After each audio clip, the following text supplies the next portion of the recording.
Et quelle est la situation, ou plutôt la politique de l'édition en France?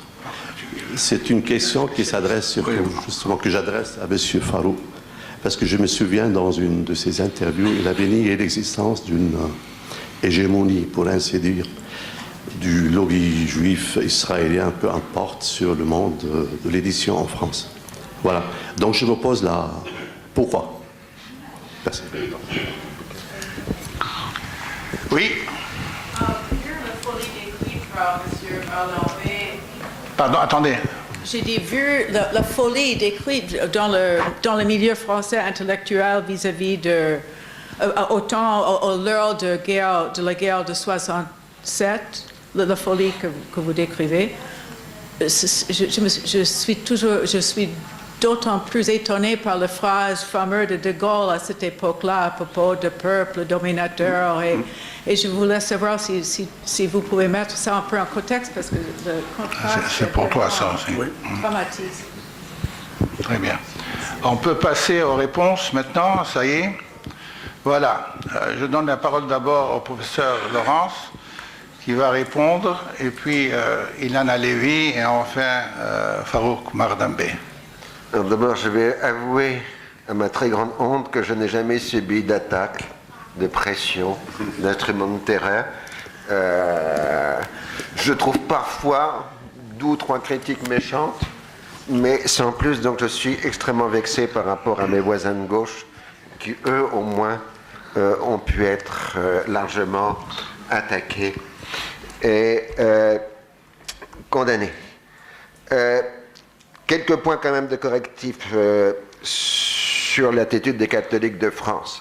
Il ne faut quand même pas oublier que l'Église de France s'est mobilisée en 1948 pour l'aide apportée aux réfugiés palestiniens, que la mission de Monseigneur Rodin sur la Palestine a entre autres géré les premiers camps dans la région de Bethléem avant de les céder à l'UNRWA, ce qui signifie que dans les églises de France, il y a eu des quêtes pour les réfugiés de Palestine. Mais là, on est dans un domaine qui n'est pas strictement la sphère intellectuelle, mais probablement que l'écho dans la population catholique a été très nettement différent que dans la population intellectuelle générale.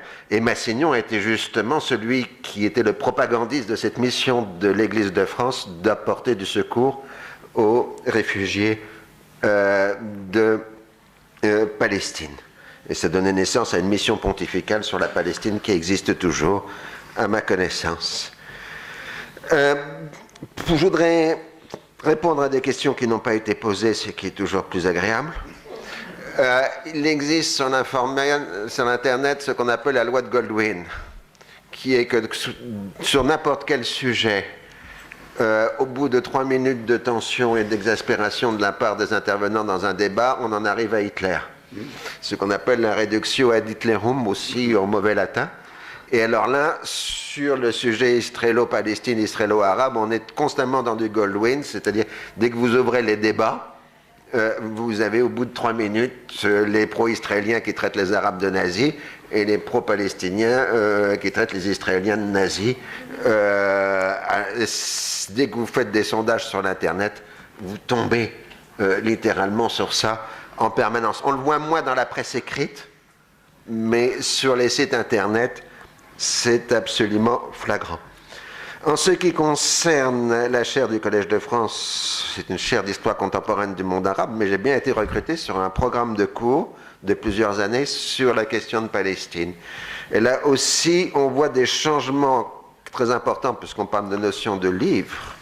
Il faut bien imaginer que si mes livres sont vendus à 6 ou 7 000 exemplaires, le cours du Collège de France, entre la diffusion radio entre 6 et 7 heures du matin et les téléchargements Internet, touche 150 000 personnes.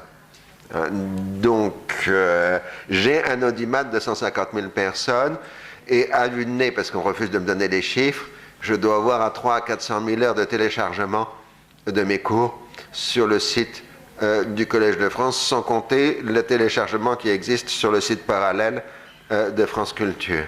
Donc on voit bien qu'on est sur de nouveaux outils de transmission de la connaissance.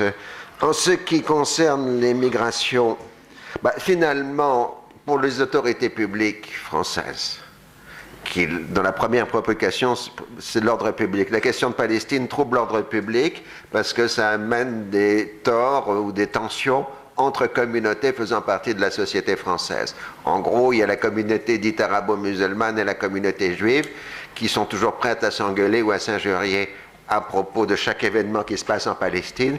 Et le premier devoir de l'État, c'est de maintenir l'ordre. Alors, on a vu des choses assez scandaleuses comme les phrases de M. Mitterrand remerciant les Juifs et les Arabes de France de cette tenue tranquille en 1991, comme si on pouvait faire, le président de la République pouvait faire des scissions à l'intérieur du peuple français. Mais pour répondre à ta question, c'est d'abord un problème d'ordre public pour l'autorité de l'État. Alors c'est là où on est dans le paradoxe. C'est qu'en même temps, disons, les musulmans français et les juifs français ont des intérêts convergents par rapport aux remontées de laïcité sur les problèmes du voile, de l'enseignement religieux à l'école, etc.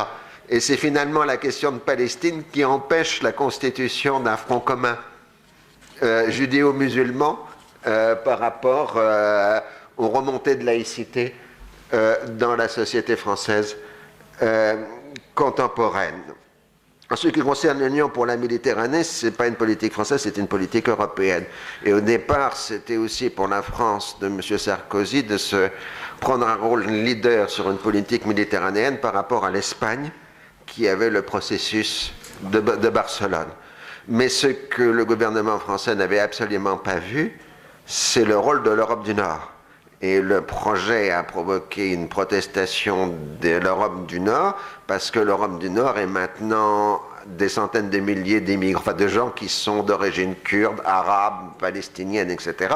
Et que l'Europe du Nord ne peut pas être absente de la Méditerranée, d'où tous les rééquilibrages qui ont été faits. En revanche, il est absurde, en effet, de mettre Israël dans l'Union pour la Méditerranée, parce que justement, c'est ce qui a provoqué le blocage du processus de Barcelone, et c'est ce qui va se reproduire dans le processus d'Union pour la Méditerranée. Alors, pour la question d'école historique, bien évidemment, quand je fais de la description, je fais de l'interprétation, je n'ai pas de la naïveté de ce côté-là. Je veux dire, ce que je fais dans le terme de description, c'est l'approche en termes chronologiques, parce qu'il est d'abord urgent pour moi de rétablir la description chronologique des faits, et ensuite seulement de procéder à la thématisation, c'est-à-dire de montrer les récurrences à 5, 10 ou 15 à 20 ans de phénomènes et de réflexions plus globales. Mais il est évident que dans la description, il y a toujours de l'interprétation, et en particulier, ce qu'on doit essayer de faire, c'est comment, quand on décrit du politique, réintégrer ce qui est du sociologique dedans. En ce qui concerne les écoles historiques, je dirais que j'appartiens à l'école historique française qui a été celle qui ont plaidé pour la restauration de l'événement. Et comme élément fondamental, même si ensuite on réintègre les événements dans les durées, dans les analyses sociologiques, etc. C'est-à-dire par rapport à une école des annales qui niait l'événement, mais c'est le phénomène pratiquement de toute ma génération d'historiens, de la génération qui ont rétabli l'événement au cœur des problématiques des historiens. Et évidemment, le conflit de Palestine, par définition, est d'abord une succession d'événements. Et vous ne pouvez pas l'interpréter dans une méthodologie de type analytique traditionnel, style histoire immobile, à Leroy, à la Durie, etc. Je crois avoir répondu à l'ensemble des questions. Merci. Ilan ? Oui. Bon, brièvement et dans l'ordre où les questions ont été posées, sur le rôle de l'émigration d'origine arabe en France, je partage assez ce qui a été dit, donc je vais pas, mais je voulais juste dire à Farid qu'en 90, les manifestations dont tu parles, et où il y avait très très peu de population issue de l'immigration, comme on dit pudiquement dans le jargon français, c'était aussi parce qu'il y avait la Coupe du Mondial à l'époque. Donc il faut quand même remettre les choses dans le calendrier.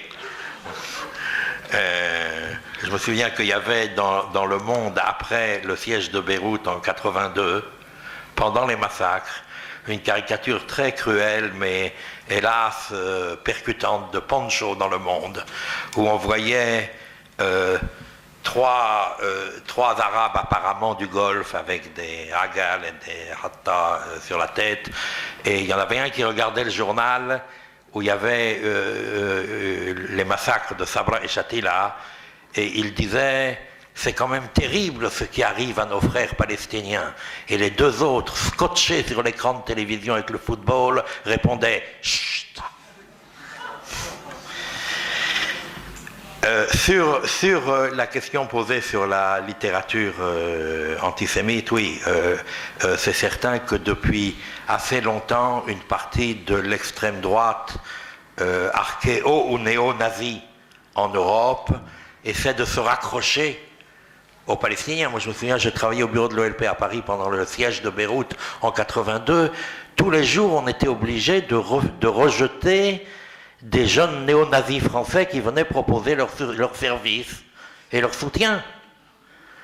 Et on leur disait poliment, parce qu'on ne voulait quand même pas clasher avec eux publiquement ou dans la rue, que non merci. Bon. Et en même temps, il est certain que la diffusion dans le monde arabe du protocole des sages de Sion, à très très large échelle. Moi je l'ai vu il y a 3 ans à la foire du livre ici à Beyrouth. Mais en Égypte c'est un best-seller. Et un grand nombre de gens, dans l'écart que j'ai décrit plus tôt, où tout ce qui est discours des élites est a priori perçu comme un mensonge des dominants. Donc la tentative de prendre le contrepoids de tous les dogmes dominants est très grande. Alors, le protocole des sages de Sion, tout le monde sait, enfin tous les historiens sérieux, c'est un fait établi, c'est un faux. C'est une fabrication de la police secrète russe. Bon, mais je me souviens d'un élève d'un de nos amis professeurs à Birzeit, il y a déjà une vingtaine d'années, une élève à qui il avait proposé une bibliographie sur le sionisme, était revenu en lui disant « Je ne me suis pas servi de tous les livres que tu m'as proposés, parce que c'était tous des auteurs juifs, mais par contre j'ai trouvé en Égypte un livre magnifique qui dit tout. Ça s'appelle le protocole des sages de Sion. » Et il lui dit « Mais c'est un faux. » Et elle lui dit « Ça ne peut pas être un faux, puisque tout ce qu'il y a écrit dedans, c'est passé. » Bon. Et alors ça, c'est un vrai danger. De ce point de vue-là, la négation des crimes nazis contre les Juifs d'Europe est sans doute le vecteur le plus porteur de ces dérives aujourd'hui, parce que les sionistes ont fait de ce qu'ils appellent, dans un abus de langage total, l'Holocauste. L'Holocauste, c'est un terme sacrificiel, religieux, qui donne une valeur de sacrifice religieux à un massacre des plus laïcs.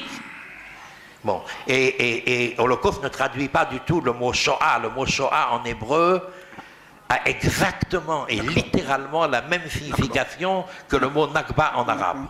Ça veut dire une catastrophe naturelle. Dans les deux cas, l'ennemi n'a ni nom ni visage. C'est une catastrophe naturelle. Bon. Mais si le soi-disant Holocauste est devenu un thème tellement tabou et tellement sacré que c'est la seule chose sur laquelle tous les principes de liberté d'expression ne jouent plus, on tombe dans les interdictions professionnelles, on tombe dans des pratiques médiévales dignes de l'Inquisition, dès qu'on touche à ça.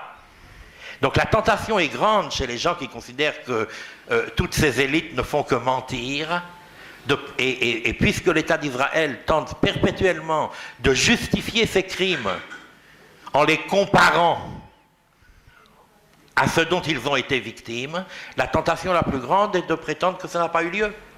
Comme ça, toute la légitimité dont ils se prévalent disparaît. Très brièvement sur l'Union pour la Méditerranée. Le président français a lancé cette idée. Elle était apparemment une façon de contourner le processus de Barcelone. Les Européens l'ont plus ou moins réintégré dans le processus de Barcelone. Moi, j'ai eu la chance d'être à Barcelone pour une réunion de l'Internationale socialiste il y a quelques mois, et on nous a fait, le directeur du bureau de l'UMP à Barcelone nous a fait visiter les locaux en cours d'aménagement, et il nous a dit on ne peut pas finir l'aménagement parce qu'on ne sait pas encore ce qu'on va faire. Donc il y a dans l'Union pour la Méditerranée plus de gesticulation que de création d'un nouveau processus.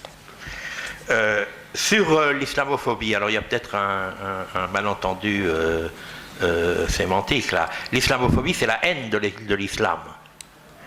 Donc il n'y a pas d'amalgame entre islamophobie et islamisme, c'est le contraire.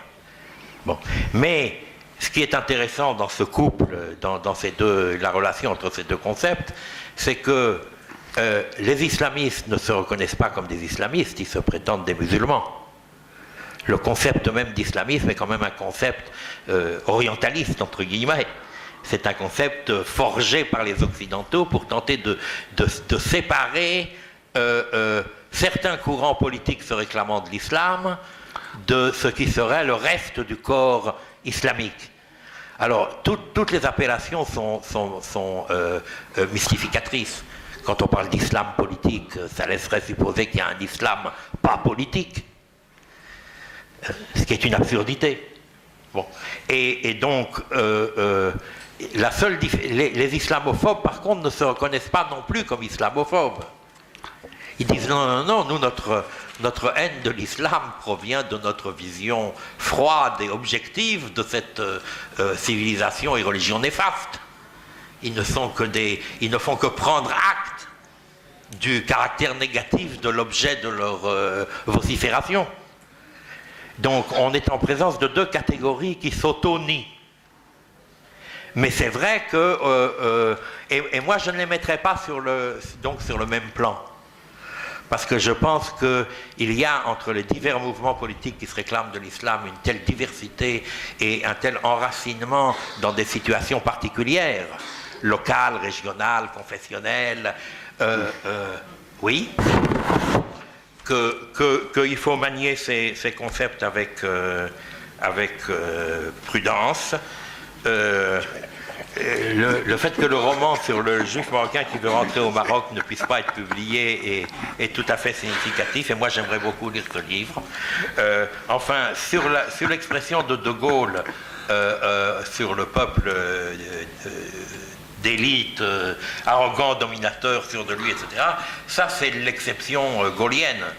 À un niveau... de moindre performance littéraire, le président Chirac a eu la même attitude à contre-courant de son parti. De Gaulle était seul pratiquement dans la droite française à avoir cette attitude, de la même façon que Chirac est resté très longtemps isolé dans son propre parti et sa propre famille politique à cause de la clarté de ses positions en faveur des droits palestiniens. Bon. Il faut dire, premièrement, en réponse aussi à une question, que la guerre de 1967 a été l'occasion de la plus formidable campagne raciste anti-arabe depuis la Seconde Guerre mondiale.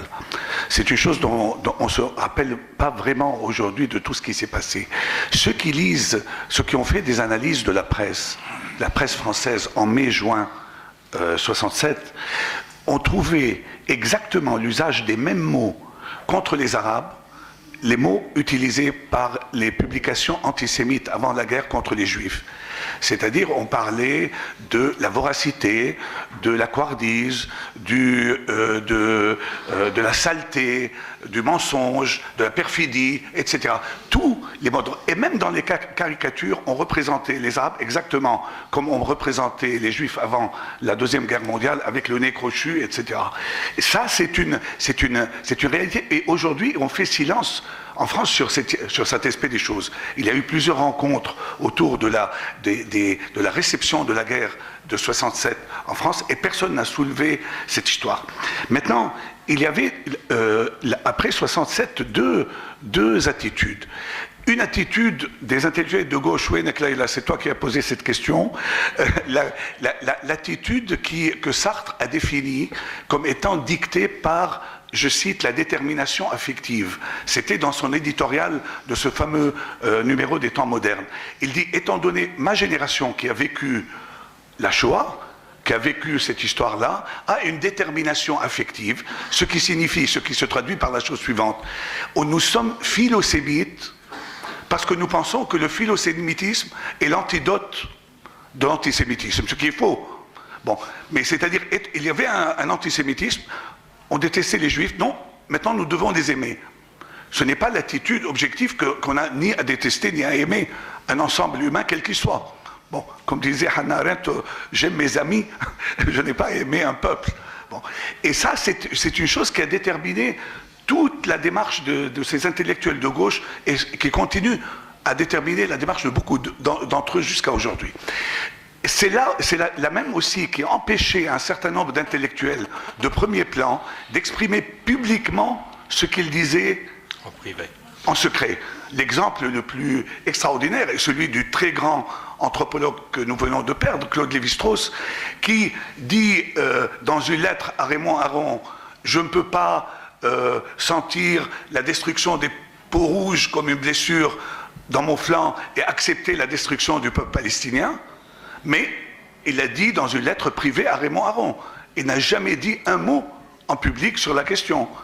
Et on se demande pourquoi, parce qu'il y a eu et la terreur dont on en parlait, mais aussi cette détermination affective qui fait que nous devons être pour les Juifs, quoi qu'il en soit. Le philosémitisme est une chose très très profonde dans la pensée française aujourd'hui et dans l'affect française aujourd'hui. Alors encore une chose, à partir de 82, cela a bien entendu changé. Il y a eu l'invasion du Liban avec une couverture médiatique pour la première fois qui était plutôt positive, plutôt objective. Il y a eu le massacre de Sabra et Shatila que les gens ont vu à la télé et ils ont vu le départ des combattants palestiniens de Beyrouth avant, et ils ont fait une découverte de cette chose qui s'appelle le peuple palestinien. Ils ont découvert le peuple palestinien réellement à partir de 82 et surtout en 87 avec la première intifada. Mais les propagandistes pro-israéliens ont allumé 3-4 contre-feux. Le premier était en 82 de faire la police du langage. C'est-à-dire si un journaliste disait quelque part, voilà, vous êtes en train de commettre un génocide contre le peuple palestinien. Oh là là, Finkielkraut, Bernard-Henri Lévy, tous ceux qu'on appelait les nouveaux philosophes, sautaient, et quoi, le génocide est un concept bien précis, etc. Et finalement, ils ont présenté l'invasion israélienne du Liban comme si c'était une agression verbale arabe contre Israël. C'est-à-dire en essayant d'inverser un peu le cours des choses. Après 87, et surtout ce qu'on a vu pendant la deuxième intifada, là il y a eu une chose particulièrement maligne de la part des propagandistes israéliens, c'est qu'ils ont vu qu'il y avait maintenant des Palestiniens une image plutôt positive en France. Mais en même temps, l'image de l'arabe et de musulman était en train de se détériorer.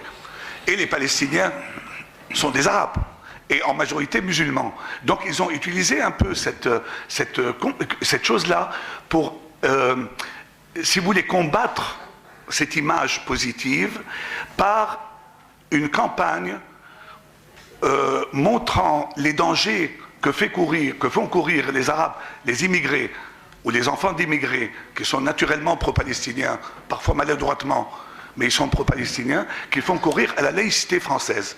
Et l'hystérie collective qu'on a vue quand il y a eu l'histoire du voile, c'est justement, elle était utilisée contre les Palestiniens. Il ne faut pas se tromper sur ce point.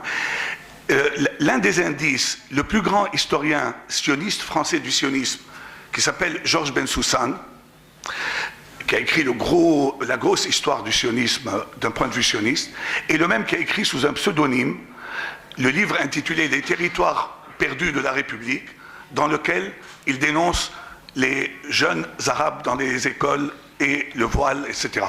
Voilà, je veux dire, il y a et aujourd'hui d'ailleurs, il y a aussi d'autres moyens de détourner l'attention, y compris le concept même d'État palestinien. Parce qu'aujourd'hui, chaque fois qu'on dit regardez ce qui se passe sur le terrain, ils disent mais de quoi vous plaignez? Puisqu'au bout du chemin, même Bush l'a dit, vous allez avoir un État. C'est-à-dire la revendication palestinienne est retournée contre eux. Et puis voilà, on vous dit vous allez avoir alors que le seul processus en marche est celui de la judaïsation de Jérusalem et de la colonisation d'une grande partie de la Cisjordanie. J'ai arrêté. Voilà.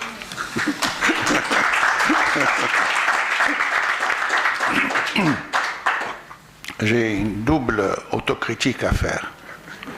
La première, c'est d'avoir interrompu des intervenants passionnants dans ce qu'ils avaient à dire. La deuxième, c'est que je n'ai pas pu les maîtriser. Ils ont parlé beaucoup plus longtemps. Mais je voudrais en votre nom les remercier.